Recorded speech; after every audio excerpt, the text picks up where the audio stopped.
ओम शांति। कुछ नजरों से ऐसा नजारा दिखा दो, तुम आकर हमें प्रेम करना सिखा दो। बन जाओ मेरे या फिर अपना बना लो। चलो आज ऐसा करिश्मा दिखा दो। गवारा नहीं मुझको, स्वीकार नहीं है मुझको तुझसे किनारा। तुम मिलने का कोई बहाना बता दो। निगाहों में तुम हो, ख्यालों में तुम हो। ये जन्नत नहीं है तो फिर और क्या है। मेरे दिल को तुमने जो कुछ कर दिया है, ये मोहब्बत नहीं है तो फिर और क्या है। राह पर जिंदगी की चला जा रहा था, मैं बुद्ध बन करके आगे बढ़ा जा रहा था। मैं क्या था, मुझे तुमने क्या कर दिया है। था पत्थर, मुझे देवता कर दिया है। था समंदर में लेकिन तड़प प्यास की थी। था समंदर में लेकिन तड़प प्यास की थी। तेरी आंखों में अब डूबना आ गया है।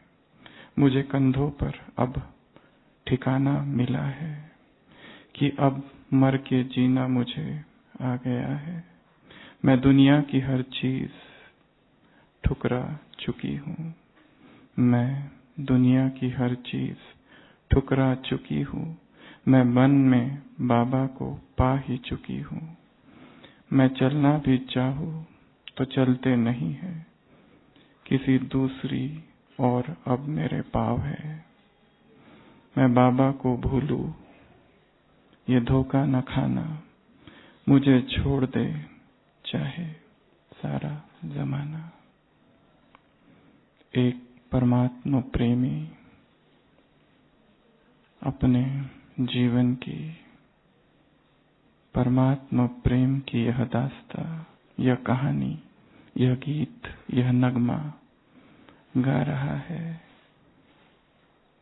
कि कुछ नजरों से ऐसा नजारा दिखा दो, तुम आकर हमें प्रेम करना सिखा दो। हमें प्रेम भी नहीं करना आता था तुझको, तू ही आ और तू ही सिखा कि कैसे तुझी को प्रेम किया जाता है। बन जाओ मेरे या फिर अपना बना लो। चलो आज ऐसा करिश्मा दिखा दो, कोई ऐसा चमत्कार, कोई ऐसी करामात आज तू दिखा दे। तो सभी स्थिर होके बैठेंगे। गीत बजेगा यही जो अब गाया, आंखें बंद। सूक्ष्म वतन में अव्यक्त बाप दादा को मन की आंखों के सामने देखेंगे और इस संगीत रहित, संगीत पूर्ण, हृदय को स्पर्श करने वाले गीत को सुनते सुनते अनुभव करेंगे। नजरों से ऐसा नजारा दिखा दो, तुम आकर हमें प्रेम करना सिखा दो। बन जाओ मेरे या फिर अपना बना लो। चलो आज ऐसा करिश्मा दिखा दो। गवारा नहीं मुझको तुमसे किनारा। तुम मिलने का कोई बहाना बता दो। निगाहों में तुम हो, ख्यालों में तुम हो। ये जन्नत नहीं है तो फिर और क्या है। मेरे दिल को जो कर दिया है। ये मोहब्बत नहीं है तो फिर और क्या है। राह पर जिंदगी की चला जा रहा था, मैं बुत बन के आगे बढ़ा जा रहा था। मैं क्या था मुझे तुमने क्या कर दिया है। था पत्थर मुझे देवता कर दिया है। था समंदर में लेकिन तड़प प्यास की थी। था समंदर में लेकिन तड़प प्यास की थी। तेरी आँखों में अब डूबना आ गया है। मुझे कंधों पर अब ठिकाना मिला है कि अब मर के जीना मुझे आ गया है। मैं दुनिया की हर चीज ठुकरा चुकी हूँ। मैं दुनिया की हर चीज ठुकरा चुकी हूँ। मैं मन में बाबा को पा ही चुकी हूँ। मैं चलना भी चाहूँ तो चलते नहीं हैं किसी दूसरी ओर अब मेरे पाँव। मैं बाबा को भूलूं ये धोखा न खाना। मुझे छोड़ दे चाहे सारा जमाना।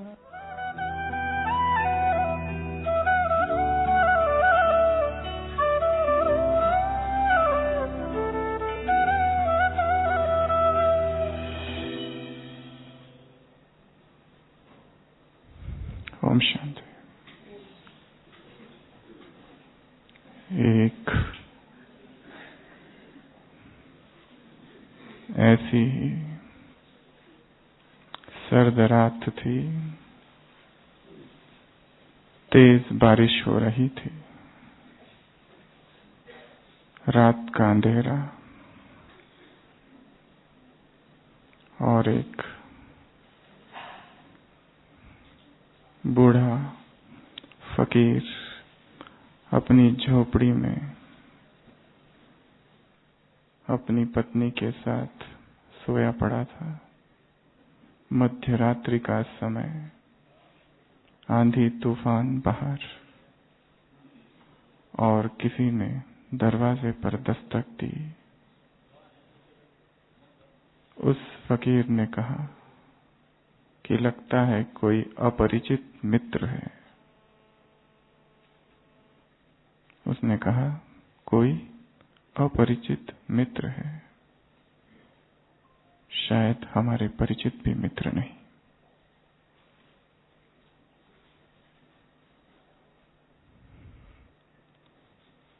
उसने कहा दरवाजा खोलो। उसकी पत्नी ने कहा अगर हम उसको अंदर ले लें तो यहाँ जगह कहाँ है। पहले ही झोपड़ी कितनी छोटी है।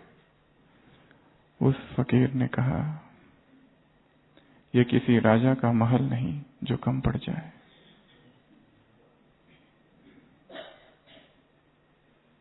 ये गरीब की झोपड़ी है और यहाँ दिल बड़ा है, और जहाँ दिल बड़ा है वहाँ जगह बहुत है। उसे आने दो। पत्नी ने कहा यहाँ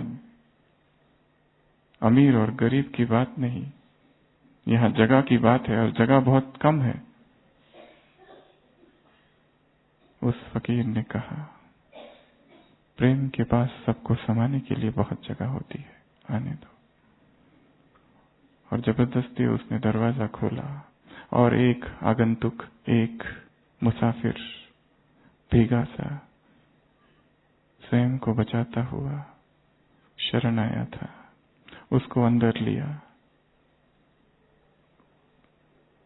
अब तक वो दोनों सो रहे थे। फकीर ने कहा, अब हम लोग बैठेंगे क्योंकि जगह कम है। रात और आगे बढ़ी, बारिश और तेज हुई और वो लोग बात करते हुए बैठे। फिर से दरवाजे पर दस्तक हुई। इस बार 2 व्यक्ति आए थे।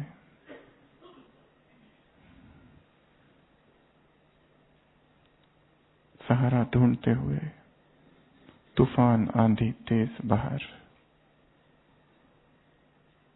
तो जो पहला मुसाफिर अंदर आया था,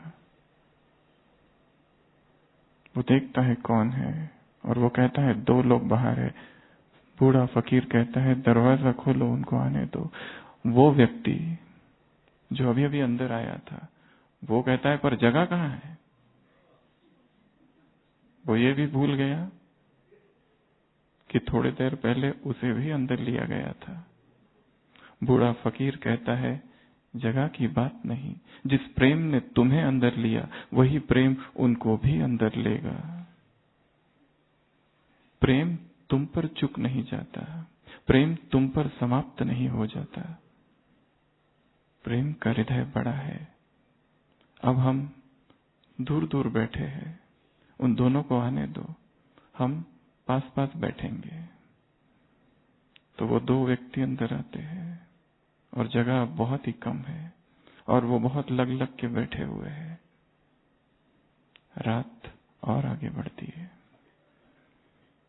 फिर से दरवाजे के हिलने की आवाज आती है। अब कौन? ये जो 2 लोग नए आए थे वो देखते हैं, एक गधा है,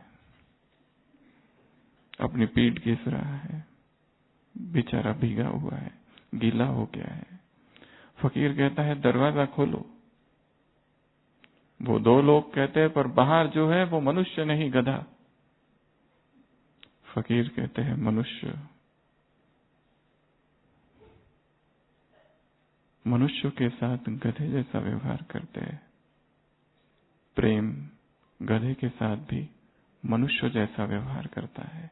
उसे आने दो। पर जगह? पत्नी चिल्लाती है। वो कहता है, अभी हम बैठे हुए हैं, उसे आने दो, हम खड़े होके रात बिताएंगे, और यदि जरूरत पड़े तो मैं बाहर भी चला जाऊंगा। क्योंकि प्रेम त्याग की भाषा जानता है।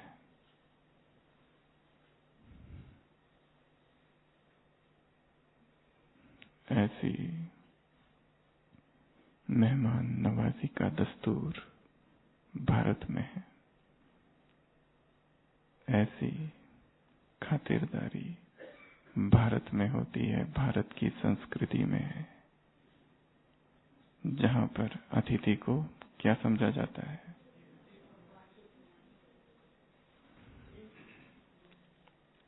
देव।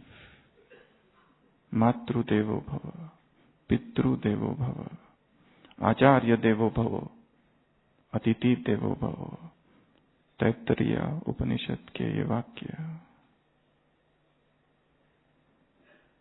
पता नहीं जो आ रहा है, शायद कोई फरिश्ता हो, कोई देवदूत, कोई देवता। इसलिए जो भी मेहमान आए उसे क्या समझा जाता है भारत में? स्वयं देव।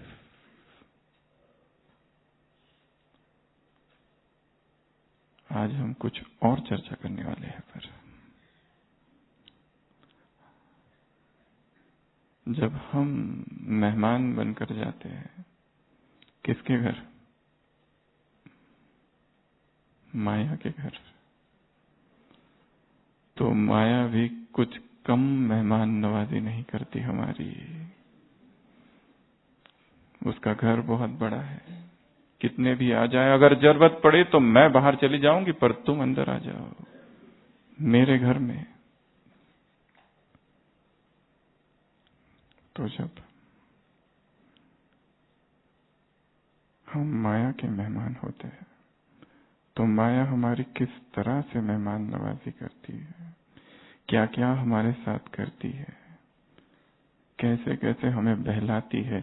मुरलियों में बाबा कहते हैं, तुम माया को चाय पानी पिलाते हो, माया तुम्हारे घर आती है और इतनी खुश हो जाती है कि वहीं रह जाती है। वो हुआ माया जब मेहमान है।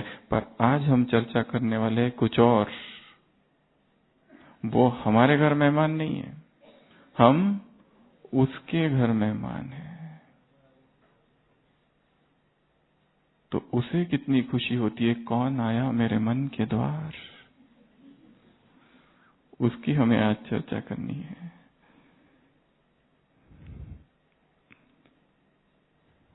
हॉस्पिटैलिटी ऑफ माया। माया जीत बनना मासी का घर नहीं, और माया मौसी के घर से बाहर निकलना भी मासी का घर नहीं, क्योंकि उसके प्रलोभन और उसके आकर्षण इतने अधिक है कि उसके घर में एक बार जाने के बाद हम वहां से छूट नहीं सकते। बस उसी के गीत सुनते रहते हैं, और वो गीत गाती है, तुम्हें पाके हमने। कौन गा रहा है? हम नहीं, माया गा रही है। किसे पाकर? ब्राह्मण आत्माओं को पाकर हमने जहां पा लिया है। इतने उसे प्रिय है। प्रीतम मान मिलो, गीत गाती है। छोड़ विधे आकाश सिंहासन, कहाँ ऊंची स्थिति में हो, आओ मेरे सिंहासन पर, मैं तुम्हें पुकारती हूँ। त्यज अगर मगर आ जाओ इधर।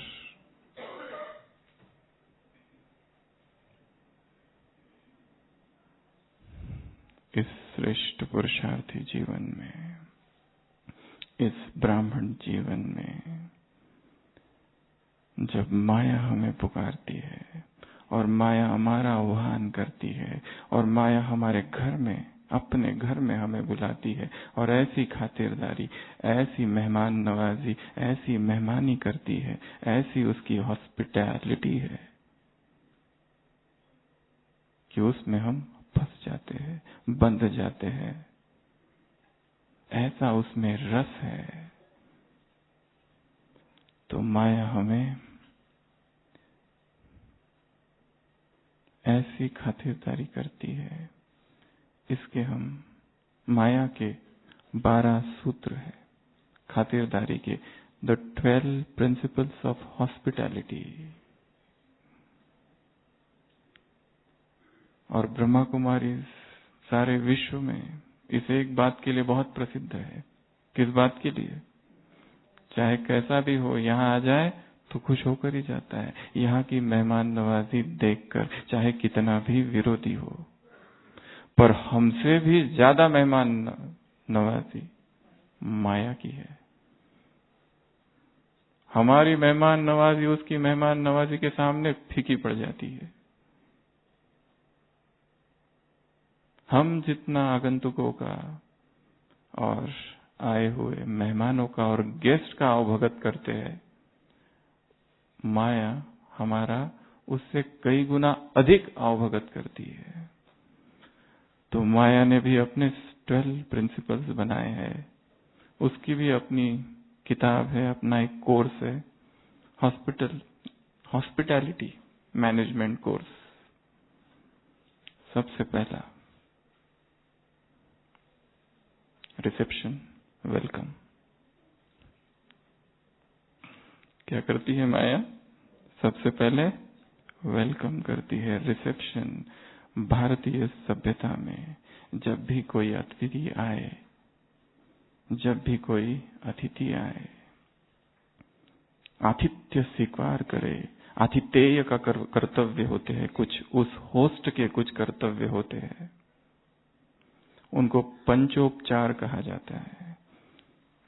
और बहनें तो बहुत एक्सपर्ट है इस बात में, और माताएं भी बहुत एक्सपर्ट है। तो जब भी कोई गेस्ट आ जाए द्वार पर, 5 चीजों से भारत की सभ्यता में उसका स्वागत किया जाता है। सबसे पहले पुष्प दिया जाता है, दूसरा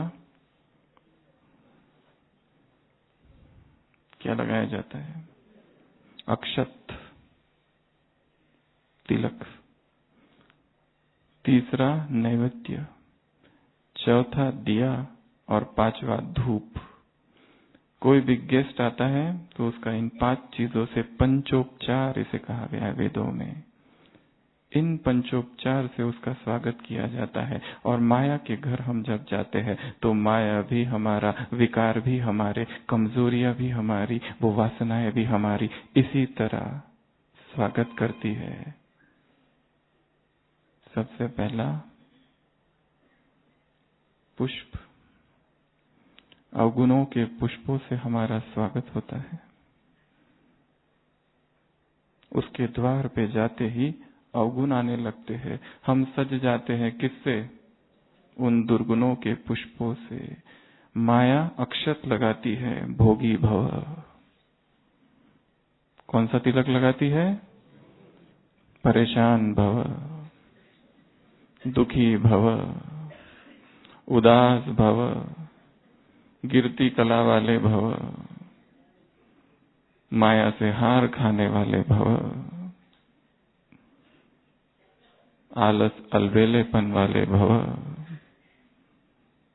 अक्षत लगता है, उसके द्वार पर जाते ही तिलक लग जाता है। नैवेद्य दिखाती है, आते हैं तो कोई मीठा खिलाते हैं ना द्वार पर, इंद्रिय सुखों का नैवेद्य खिला देती है, बहुत मीठा, कि अब अंदर घुसना रुकता नहीं। धूप जला देती है विकारी नशे का, विकारी वासनाओं की दुर्गंध भसड़ांध भर जाती है नासापुटों में, नस नस में। और दिया, उसके पास भी एक दिया है विस्मृति का और अज्ञान का, जो हमारे ज्ञान के प्रकाश के दिए को बुझा देती है और हमारे स्मृति के प्रकाश को समाप्त कर देती है। तो माया इन 5 चीजों से हमारा क्या करती है? स्वागत सत्र। उसका भी अपना कार्यक्रम है। विकारी नशा चढ़ जाता है, जैसे कि उसके वरदान को हम आत्मसात कर लेते हैं, उसके पुष्पों को अपनी शोभा बना लेते हैं, उसके दिए से अपना दिया बुझ जाने देते हैं, उसके दिए से हमारी जो समझ है वो समाप्त हो जाने देते हैं। हमारी जो अंडरस्टैंडिंग है, हमारी जो श्रीमत है, वो श्रीमत का दिया, वो समझ का दिया बुझ जाता है। तो सबसे पहले माया क्या करती है? वेलकम। उसके बाद में एकोमोडेशन, उसके बाद में रहने के लिए क्या देती है? एक बहुत बड़ा बंगला, आवास निवास, माया का मांडवा, विकारों का घर, एक मोह का घर। वो है पिंजड़ा पर उसको हम घर समझ लेते हैं। वो है हमारी ही धधकती हुई वासना पर उसे हम प्रेम की संज्ञा देते हैं। वो है एक कारागार पर हमें वो खुला आसमान नजर आता है। वो है बंधन पर हम उसे ज्ञान के शब्दों से ढक लेते हैं और माया के उस घर में रहने लगते हैं। साइकोलॉजी में एक शब्द है हैप्पीनेस सोफा। जब तक उस सोफे पे बैठे हैं तब तक खुश है, सुख है। वहां से निकले, उठे कि दुख है। तो चेतना विकारों के घर में कैद हो जाती है, और जो कैद हो रही है उसे खुद भी नहीं पता मैं कैद हो रही हूं। स्वयं का डायग्नोसिस कर लेना कि ये क्रोध है, स्वयं का डायग्नोसिस कर लेना ये काम है, स्वयं का डायग्नोसिस कर लेना ये एडिक्शन हो चुका है, स्वयं का डायग्नोसिस कर लेना ये प्रेम नहीं वासना है, ये प्रेम का संबंध नहीं कड़ा बंधन है।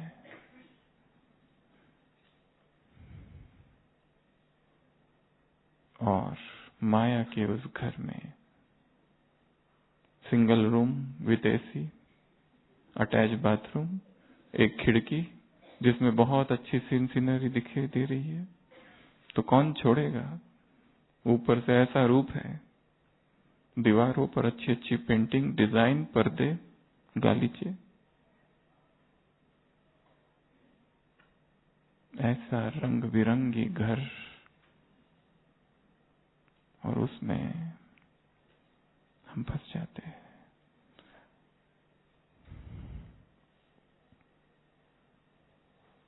ऐसे माया के घर में, और माया की जो आश थी प्रीतम मान मिलो, वो पूरी हो जाती है। तुम्हें पाके हमने जहां पा लिया पूरी हो जाती है। सब कुछ तो पा लिया, ये उसकी आश पूरी हो जाती है, परंतु चेतना उस घर में बंध जाती है। कहीं मैं ऐसे किसी माया के कारागार में, घर में बंद तो नहीं, जिसे हमने नाम कुछ और दे रखे हैं, पर वो है आलस, पर वो है हमारा ही अलबेलापन। भारत के महान संत जिन्हें दूसरा द्वितीय कबीर कहा जाता है, पलटू साहिब, उन्होंने लिखा है कि ये मधुमक्खी को के छत्ते को मैंने देखा, कितनी ये मधुमक्खी मेहनत करती है, दिन रात मेहनत करती है, और एक दिन एक आदमी आता है मशाल लेकर और वो सारा नष्ट कर देता है। मनुष्य सारे जीवन भर कितनी मेहनत करता है, और फिर मौत आती है मशाल लेकर, सब कुछ नष्ट हो जाता है। मधुमक्खी को ये देखकर, ये दृष्टांत देखकर वो लिखता है, मेरा मन वैराग को प्राप्त हुआ है। हम सारे दिन भर जीवन की कितनी घटनाएं देखते हैं, परंतु मन में वैराग नहीं आता। इस संत ने केवल मधुमक्खियों को देख लिया कि सब कुछ नष्ट हो रहा है, और वो देखते ही मन में तीव्र वैराग जाग उठा। बंगाल में एक मैजिस्ट्रेट थे, रिटायर हो गए, जिनका नाम था लाल बाबू। वो सुबह सुबह सुंदर मौसम, टहलने निकले, एक घर से गुजर रहे थे। वहां पर एक पत्नी अपने देवर को जगा रही थी, जिसका नाम लाल बाबू था, और वो उसको कहती है, लाल बाबू अब उठो, लाल बाबू अब जागो, सवेरा हुआ है। इधर ये व्यक्ति बाहर घूम रहा है, मैजिस्ट्रेट रिटायर्ड, और वो सुनता है, और सुनते ही इधर परिवर्तन हो जाता है। वो सोचता है, जीवन ऐसे ही बीत गया, जीवन में मैंने कुछ किया नहीं, जीवन ऐसे ही हाथ से निकल गया। वो पत्नी, वो महिला अपने देवर से कह रही थी, जागो लाल बाबू। ये सुनता है कि जागो लाल बाबू, वो खुद को सुनता है, जैसे भगवान की आवाज बोल रही है, और वो जाग जाता है और लौकिक प्रपंच से हट जाता है, भगवान की खोज में लग जाता है। तीव्र वैराग, परमात्मा कब, किसके द्वारा वो आवाज, वो डिवाइन कॉल हम तक पहुंचा दे, पता नहीं। केवल हमें सतर्क रहना है, अलर्ट रहना है, देखते रहना है कि जहां मैं हूं, यदि ये पिंजड़ा है तो कोई तो आवाज होगी, कोई तो डिवाइन कॉल कहां से आएगा, और उसके सुनते ही, उसके आते ही, come on claps my hand and come, वो आवाज कह रही है, आ जाओ, मेरा हाथ पकड़ो, मैं आया हूं। हमें सुनना है। वो छोटा सा बच्चा, कोई कुमारी हो सकती है, कोई कुमार हो सकता है, कोई माता हो सकती है, जिसके द्वारा वो डिवाइन कॉल हम तक पहुंच जाए। हमें सतर्क, जागृत, चौकन्ना, चौकस, अलर्ट, माइंडफुल, अवेयर भल रहना है। तो दूसरा है एकोमोडेशन। तीसरा है रिस्पेक्टफुल वर्ड्स, बहुत ही आदरजनक व्यवहार। जब भी कोई गेस्ट आता है तो उसके साथ में क्या किया जाता है? बहुत प्रेमपूर्ण व्यवहार किया जाता है। तो माया के भी 2-3 सूत्र है। पहला सूत्र है आप करके बुलाती है, दूसरा पहले आप, और तीसरा हाँ जी। किसके सूत्र है ये? माया के। किसके लिए? हमारे लिए। और हमें खुश करती है अपनी बातों से, अपनी मीठी मीठी बातों से, और हम उन मीठी मीठी बातों में फंस जाते हैं। ऐसा प्रेम पूर्ण व्यवहार विकारों का, कमजोरियों का। अमृत वेला कल है, आज रात थोड़ा बुखार लग रहा है। माया कहती है, बाबा को भी तो पता है, आज थोड़ा सा आराम कर लेंगे, कल परसों की मुरली मरने के लायक हो तो भी क्या सुनने आ जाओ। आज बारिश बहुत है। एक ज्ञानामृत में कारण आए थे, 108 कारण मुरली न सुनने के। मेहमान आ गए, तबीयत ठीक नहीं, बारिश आ गई, घर का काम ज्यादा था, दिवाली आ रही है, रात में नींद नहीं आई, बहुत सारे कारण थे। तो माया हमारे साथ प्रेम पूर्ण व्यवहार करती है कि तुमने कल बहुत सेवा की, अब तुम आराम करो। इतना बड़ा प्रोग्राम किया, अब थक गए होंगे, अभी 3 दिन आराम। कितनी भागदौड़ की प्रोग्राम में, इतनी बड़ी भट्टी, इतना बड़ा मेगा प्रोग्राम का आयोजन, अभी 3 दिन योग मुक्त और ज्ञान मुक्त रेस्ट। और हम उसकी आवाज को सुनते हैं और उसकी मीठी मीठी आवाज हमें बहुत अच्छी लगती है। और उसका ऐसा प्रेम पूर्ण व्यवहार, वो कहती है तुम आ जाओ, मैं बाहर जाने को तैयार हूं।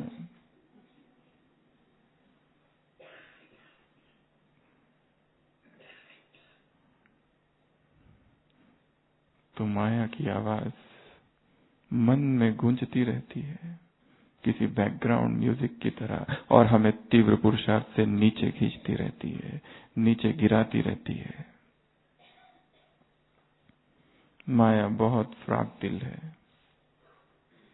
ये तीसरा, उसका प्रेमपूर्ण व्यवहार, रिस्पेक्टफुल बिहेवियर। होटल मैनेजमेंट के सभी कोर्सेज में सभी स्टाफ को यही सिखाया जाता है, कस्टमर इज ऑलवेज राइट।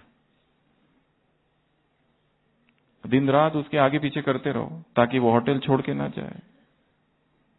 तो माया भी हमारे आगे पीछे, आओ भगत कुछ चाहिए क्या, पूछती रहती है बार बार। तो तीसरा है प्रेम पूर्ण बिहेवियर। चौथा है भोजन।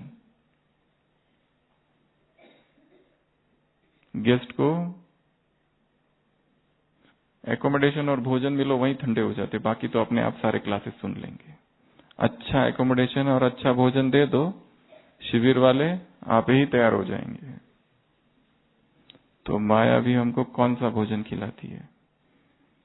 मायावी भोजन। और संडे को विशेष भोग, बाबा का भोग गुरुवार को, माया का संडे को, क्योंकि समय है, खाली है, छुट्टी है, और इसी खालीपन में विकारों की प्रवेशता, इसी अकेलेपन में माया की प्रवेशता होती है। और जब जब मनुष्य अकेला होता है तब तब उसे सूझता नहीं कुछ, और फिर माया प्रवेश करती है। अकेलेपन को भरना चाहता है, कुछ करके, कुछ देखकर, कुछ सुनकर, कुछ व्यर्थ का पढ़कर, बाह्यमुखी रस में जाकर।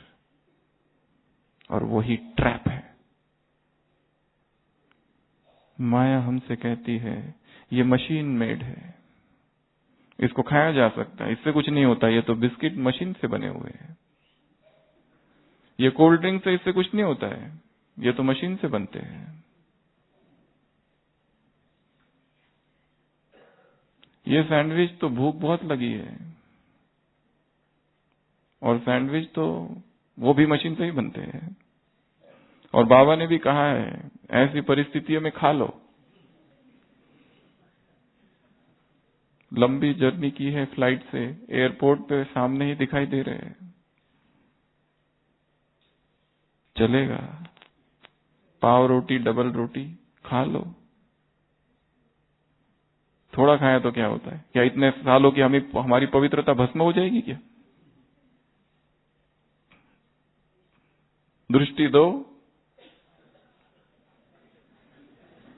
ओम शिव बाबाय नमः, और खा लो।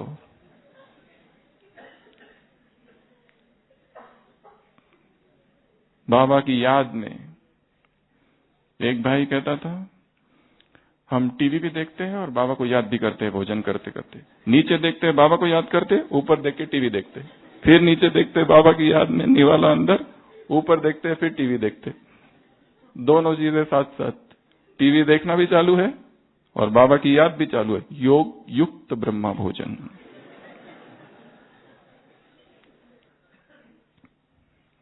माया कहती है खाओ, बाद में नहीं मिलेगा, महीने में एक ही बार में बना है। ओवर ईटिंग, खाओ, बहुत खाओ।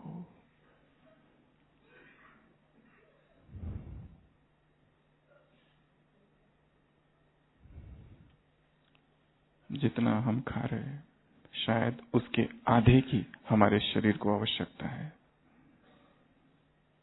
योगी अर्थात संयम, योगी अर्थात नियंत्रण, योगी अर्थात मिताहारी, योगी अर्थात अल्पाहारी, योगी अर्थात जिसका आहार सात्विक है, योगी अर्थात राजसिक आहार नहीं, इंद्रियों में उत्तेजना उत्पन्न करने वाला आहार नहीं, भूख और भूख बढ़ाने वाला आहार नहीं, उतना ही जितना इस देह को आवश्यक है। महात्मा गांधी ने अपनी जीवन कहानी में लिखा है, there is limit to self indulgence, there is no limit to self control. भोग की अपनी एक लिमिट है, कितना खाएगा व्यक्ति। लड्डू पसंद है 100 कि 200, लिमिट है। पर आत्म संयम की सोचे कि मुझे खाना ही नहीं है, इसकी कोई लिमिट नहीं है, सारा जीवन बिना खाए चल सकता है। सेल्फ कंट्रोल की कोई लिमिट नहीं है और भोग की लिमिट है। तो माया हमें अच्छे अच्छे केवल मुख वाले नहीं, आंखों के, कानों के भोजन से, इंद्रियों के भोजन से हमारी अच्छी पालना करती है।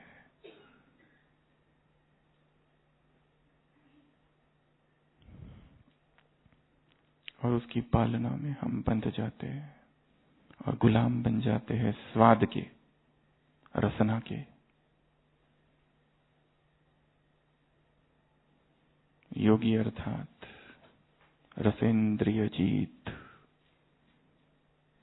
योगी अर्थात जिसकी कर्मेंद्रिया शीतल हो गई है।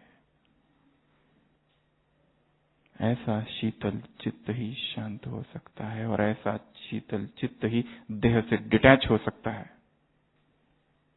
और जो इंद्रिय भोग में डूबे हैं, क्या वो योगी बन सकते हैं?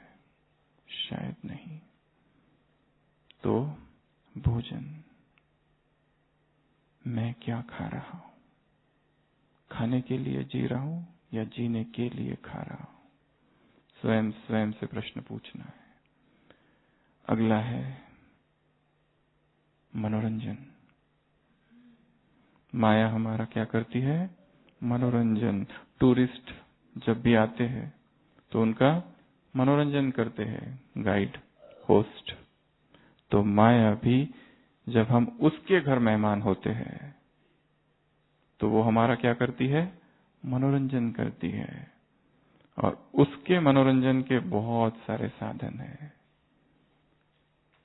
TV, mobile, internet, social media, games, blame game, rumour game, gossip game, आपस में एक दूसरों के विषय में परचिंतन करने वाले गेम, अफवाहें फैलाने के गेम्स, और डिजिटल वर्ल्ड के इन साधनों की मनोरंजन, तो सभी फिर से अलर्ट होके बैठेंगे। चाहे माया कितना भी मनोरंजन करे, कितना भी बुलाए, कितना भी अपने घर में बुलाए, कितने भी प्रेम पूर्ण शब्द कहे, हम गीत में सुना ना, ठुकरा चुके हैं उसको। उसके बहकावे में, उसके झांसे में नहीं फंसेंगे। जितने भी मनोरंजन के साधन हैं, स्वयं को चेक करना है, कहीं ये मेरी साधना भंग तो नहीं कर रहे। जिसको हम सेवा के साधन कह रहे, कहीं वही बाधा तो नहीं बन गई है सेवा में, जिसके लिए हम इतना समय दे रहे हैं, उनसे हमें क्या प्राप्ति हो रही है? जितना समय दिया जा रहा है, 1 घंटा, 2 घंटा, 3 घंटा, सारे संसार के मनोरंजन, क्या आत्मा वास्तव से इन मनोरंजन से कभी रिफ्रेश हो सकती है? आत्मा का रिफ्रेशमेंट साइलेंस में है। आत्मा का रिफ्रेशमेंट मौन में है। आत्मा का रिफ्रेशमेंट एकांत में है, प्रभु प्रेम में है, उसकी यादों में डूब जाने में है, ना ही संसार के चीप एंटरटेनमेंट में। क्या आध्यात्मिक स्तर है उन कलाकारों का? क्या स्पिरिचुअल कैलिबर है उन सिनेमा में काम करने वाले लोगों का?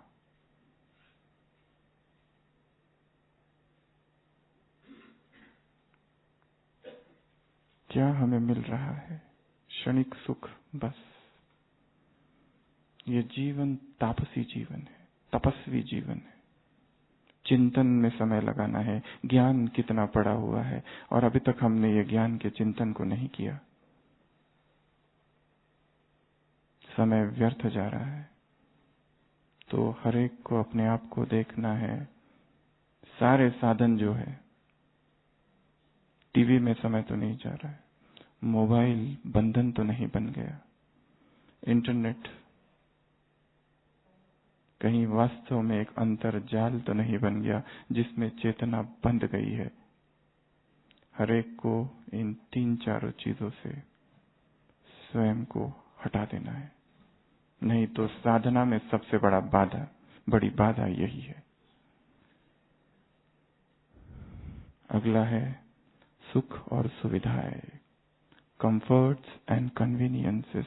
माया के जब हम मेहमान होते हैं तब हमें वो ऐसे सुख और ऐसे सुविधाओं में रिझाती है, लुभाती है कि तपस्या ही गुम हो जाती है, तपस्या ही खो जाती है। सांसारिक सुख व्यक्ति को भटका देते हैं। इंद्रिय सुख एडिक्शन क्रिएट करते हैं, लत, फिर वही चाहिए। एक बार उसकी आदत पड़ गई तो वही चाहिए। उसके विपरीत अगर कुछ मिल जाए तो दुख, फिर वो सेवा केंद्र हो, फिर वो घर हो, फिर वो कोई पर्टिकुलर जॉब हो, फिर वो कोई विशेष सेवा हो, फिर वो कोई आरामदायी जीवन शैली हो जिसमें कोई चैलेंजेस नहीं, कोई चुनौतियां नहीं। पाश्चात्य जगत के एक फिलोसोफर ने एक 2 शब्दों में जीवन के लिए लिखा है, लिव डेंजरसली। जोखिम में जीना सीखो, नई नई चीजें करो जो की नहीं थी, नई सेवाएं, नए योग के प्रयोग, नए संकल्प, नया लेख, नया लिखान, नई आदतें जिसमें खतरा है। वो जो जिस ऑर्बिट में, कंफर्ट जोन में हम जी रहे हैं, जब तक उससे बाहर निकलते नहीं तब तक जीवन रूखा सूखा ही रहेगा। वही रहेगा जो 10 साल पहले जहां थे। प्रतिपल आगे बढ़ना है। इसके लिए कंफर्ट जोन से बाहर निकलना पड़ेगा, लिव डेंजरसली, जोखिम में जीना पड़ेगा। वो योग के प्रयोग करने पड़ेंगे जो अब तक नहीं किए। उस रीति से मुरली का अध्ययन करना पड़ेगा जो अब तक नहीं की थी। उसमें थोड़ा सा मन में भारीपन भी आ सकता है, पर करना पड़ेगा क्योंकि काम बहुत बाकी है। तो माया का अगला सिद्धांत तो बताया, सुख और सुविधाएं। उसके बाद में माया के घर हम जाते हैं तो माया हमारी भट्टी भी कराती है, वियोग भट्टी। और माया के अच्छे अच्छे क्लासेस भी होते हैं।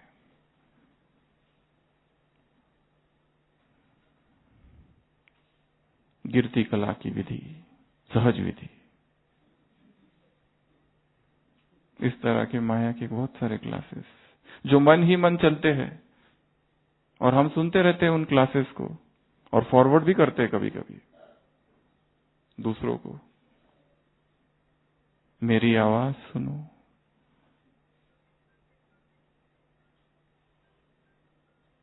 रावण भाई जी के क्लासेस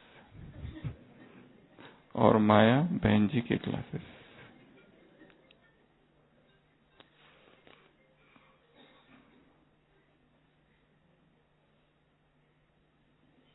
इसकी टॉपिक की लिस्ट आपको होमवर्क दे रहे हैं। ये लोग क्या क्लास कराते हैं दोनों, और जो क्लासेस अंदर ही अंदर गूंजते रहते हैं। माया युक्त कैसे बने, आलस अलबेलापन से जीवन मुक्ति, पापों के बीच में रहते हुए, पाप करते हुए कमल समान कैसे जिए, विकर्म करते हुए बाप की याद निरंतर कैसे रहे, परमत पे चलते हुए बाप का प्यारा कैसे बने। ये माया की टॉपिक्स की लिस्ट है जो अंदर ही अंदर निर्माण होती है और अंदर ही अंदर क्लास चालू रहता है और हम सुनते भी रहते हैं और तुरंत तत्ते तवे नहीं। कल की मुरली में था भुट्टू नहीं, तवाई की तरह नहीं। हम एकाग्रता से सुनते हैं माया की हर क्लास को, नोट भी कर लेते हैं और याद भी रखते हैं और तुरंत उसको अप्लाई भी करते हैं। और यहां पर नींद बिल्कुल नहीं आती। माया मेडिटेशन कमेंट्री भी कराती है, मैं देह हूं, ये देह के संबंधी मेरे हैं, यही मेरे सब कुछ है, मैं इन्हें नहीं छोड़ सकती। आत्मा सहित आत्मा के सारे संबंधों को भूल, देह सहित देह के सारे संबंधों को याद कर।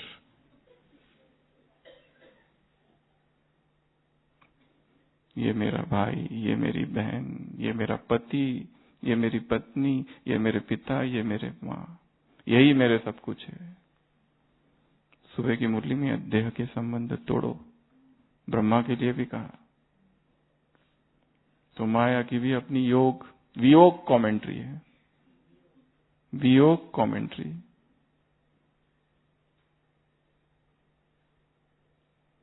जैसे मैं दशानन हूं, तुम भी दशानन बनो, रावणुवाच।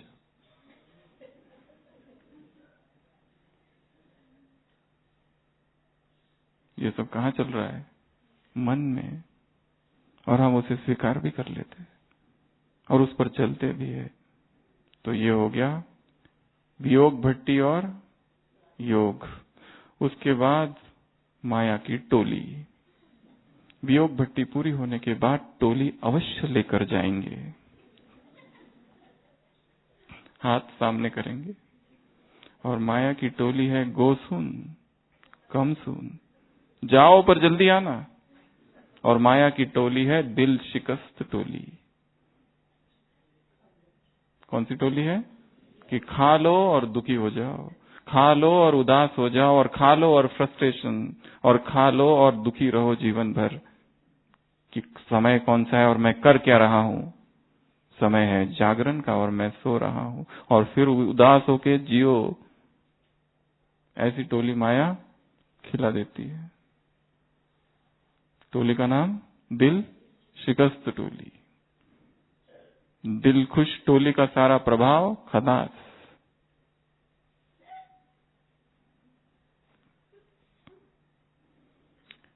अगला, माया फिर हमें साइट सीइंग के लिए ले जाती है। कहाँ ले जाती है? साइट सीइंग के लिए। हम उसके यहाँ मेहमान हैं, तो किसी भी नए शहर पे, नए घर पे जाके तो लोग कहते हैं ना, हम ये देख लो, वो भी देख लो, दर्शनीय स्थल ये बहुत अच्छा है यहाँ का। दिलवाड़ा देख कर जाना, अचलगढ़ देख कर जाना, अनादरा पॉइंट देख कर जाना। तो माया भी हमें क्या कराती है? साइट सीइंग कराती है। इस मायावी दुनिया के दृश्य, इस वेश्यालय की सैर कराती है, इस कलयुग रूपी मांडवे की सैर कराती है। कल की मुरली अंधेर नगरी कलयुग की सैर कराती है। ये भी देख लूं, वो भी देख लूं, शरीर घूम रहा है परंतु आत्मा रिक्त हो रही है। यहां भी जाऊं, वहां भी जाऊं, ये भी देखूं, वो भी देखूं, सब देखो, पर आत्मा रिक्त हो रही है। रस केवल ये कहने में भी है कि हम वो जगह जाकर आ गए, हमने वो देख ली, तुम भी देखना चाहिए, तुम भी जाओ।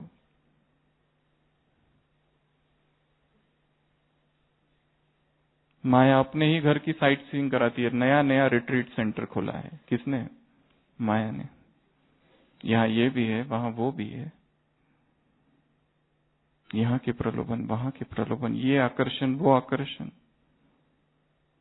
और चेतना इस साइट सीइंग में फंस जाती है। स्थूल और सूक्ष्म दोनों। क्या बाप को देखने के बाद भी और कुछ देखना बाकी है?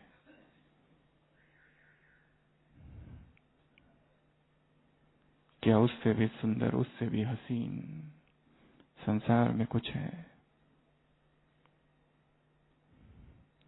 अगला है शॉपिंग। माया क्या कराती है हमको? शॉपिंग। हम दूर से आए, ए दूर के मुसाफिर, कब से पुकारा था उसने,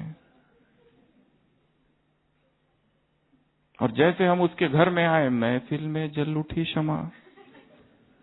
किसके घर?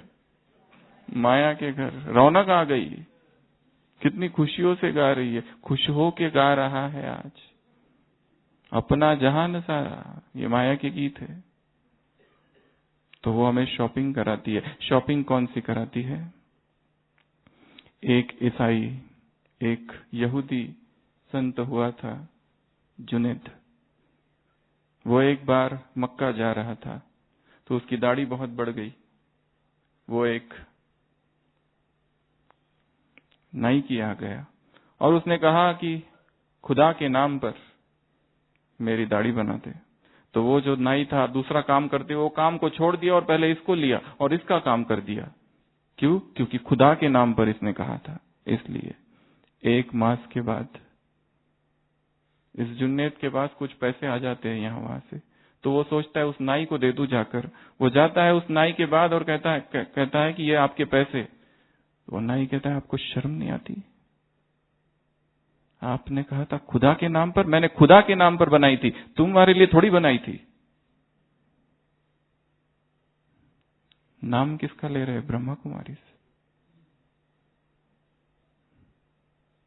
सेवाएं उसके नाम पर की जा रही है, हमारे नाम पर नहीं। यहां इसको बिजनेस, धंधा, शॉपिंग नहीं बना देना है। ये हमने सेवाएं की, हम खरीदारी करने चले, अब हमको नाम दो, अब हमको सम्मान दो, अब हमको प्रसिद्धि दो। Sanctified shopkeeping. माया ऐसी शॉपिंग करना सिखाती है, ईमान की शॉपिंग, फेथ की शॉपिंग, निश्चय की शॉपिंग, हमारे परमात्मा प्रेम को दांव पर लगाने की शॉपिंग। क्या हमने इसलिए सेवा की थी कि बहन जी हमारा नाम ले? क्या हमने इसलिए सेवा की थी कि हमारा नाम कहीं आ जाए और किसी मैगजीन में हमारा फोटो छप जाए? जिसकी सेवाएं जितनी गुप्त है, उसके अकाउंट में अपने आप जमा हो रहा है किसी की स्तुति, प्रशंसा, किसी की एप्रिसिएशन, एक्नॉलेजमेंट, रिकॉग्निशन हमें नहीं चाहिए। हमें इस ब्राह्मण जीवन को शॉपिंग नहीं बना देना है। क्या कहा उस नाई ने, पता है ना? शर्म नहीं आती? खुदा के नाम पर करने को बोलते हो और अब पैसे देने आते हो। टोल नाके पर हमने कहा ब्रह्मा कुमारी की तरफ से है हम,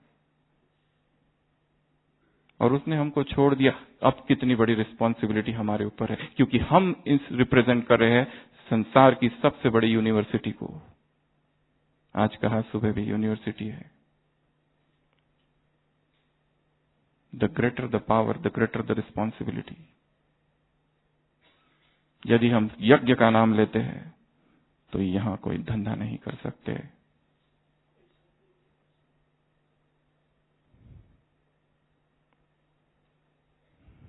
रक्त से सींचा है यज्ञ के पूर्वजों ने इस यज्ञ को।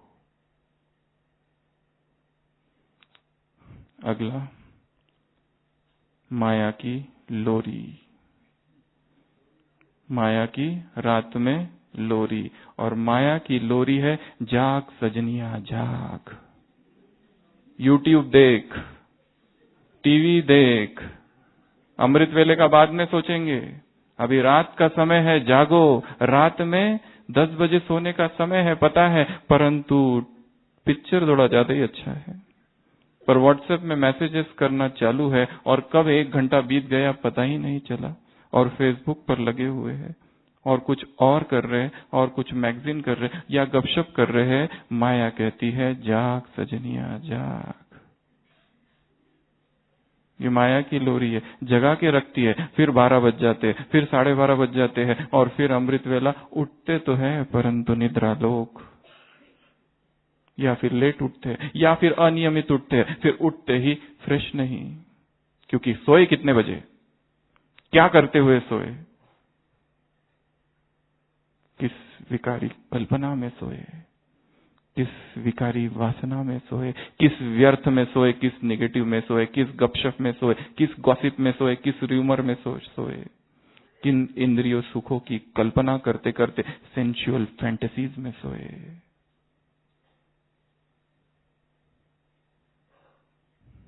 क्या करते हुए सो रहे, बात करते करते, मैसेज करते करते, व्हाट्सएप करते करते। तो माया क्या करती है, जाग सजनिया जाग। और फिर लास्ट पॉइंट, माया के हॉस्पिटैलिटी का अंतिम 12वां सिद्धांत, सो जा राजकुमारी, सो जा राजकुमारी। ये कब गाती है वो? ये अमृत वेला गीत बजता है माया का, रात में नहीं। माया की हॉस्पिटैलिटी के सिद्धांत तो थोड़े दूसरे हैं। अभी बहुत समय बाकी है, पूरा ही संगम युग अमृत वेला है, बाबा ने कहा है। ऐसा थोड़ी ना है कि केवल अमृत वेला ही उठे। हम तो दिन भर ही बाबा की याद में मगन, समाधि मग्न है। तुम्हारे जैसा थोड़ी ना है खाली अमृत वेला उठो और याद करो और हो गया, निरंतर योगी।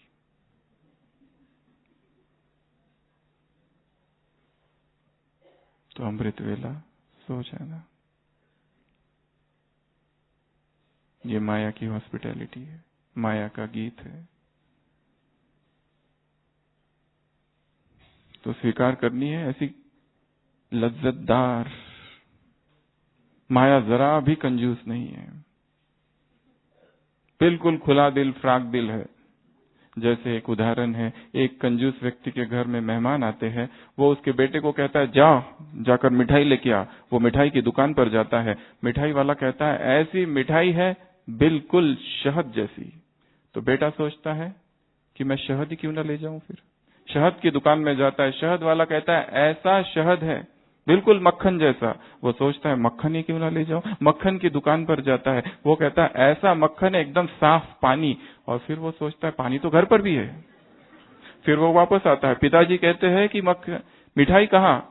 तो वो ये कहानी सुनाता है, तो पिताजी इतने खुश हो जाते हैं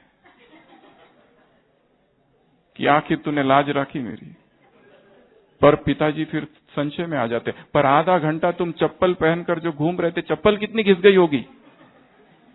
बेटा कहता है पिताजी जो मेहमान आए थे उनकी चप्पल में ले गया था। पिताजी सीधा गले में लगा लेते, आंखों से आंसू बहने लगते, अब रुलाएगा क्या?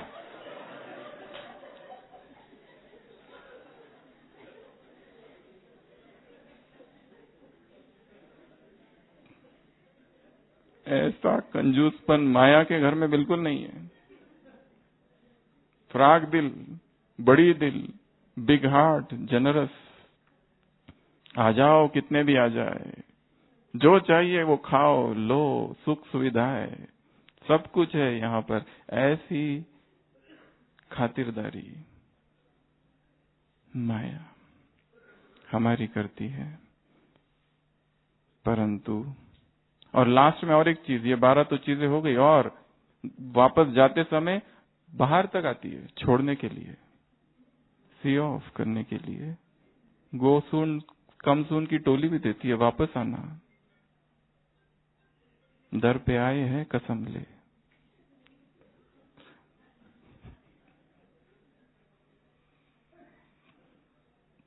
तो ऐसी 12 बातें हैं। सबसे पहला वेलकम, 5 चीजों से वेलकम। दूसरा एकोमोडेशन। तीसरा रिस्पेक्टफुल बिहेवियर। अगला भोजन, कंफर्ट्स एंड कन्वीनियंसेस। उसके बाद में माया की वियोग भट्टी। कौन कौन बैठा है जरा हाथ खड़ा करेंगे? माया की वियोग भट्टी में पीछे कुछ कुछ माता खड़ी कर रही है। रावण भाई जी आए हैं भट्टी कराने, पावरफुल संकल्प के साथ। भट्टी का लक्ष्य है योग मुक्त और ज्ञान मुक्त जीवन, थीम है भट्टी का।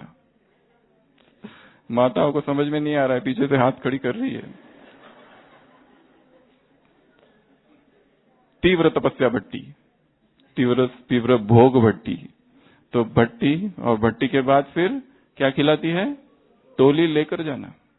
कोई भी माता है बिना टोली की नहीं जाएगी, हाथ सामने करेगी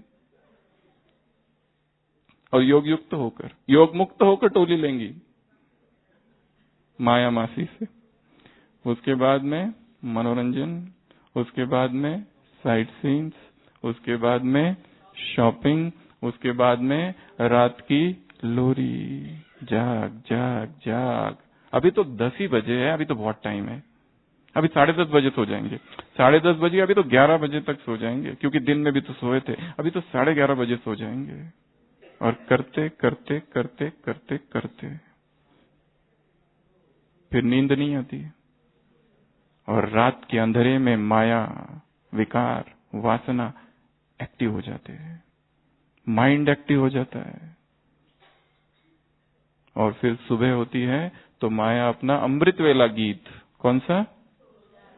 सो जा राजकुमारी। और फिर लास्ट में बाय बाय टाटा सायोनारा करने आ जाती है। कम सून, गो सून, कम सून। अच्छा, ओम शांति।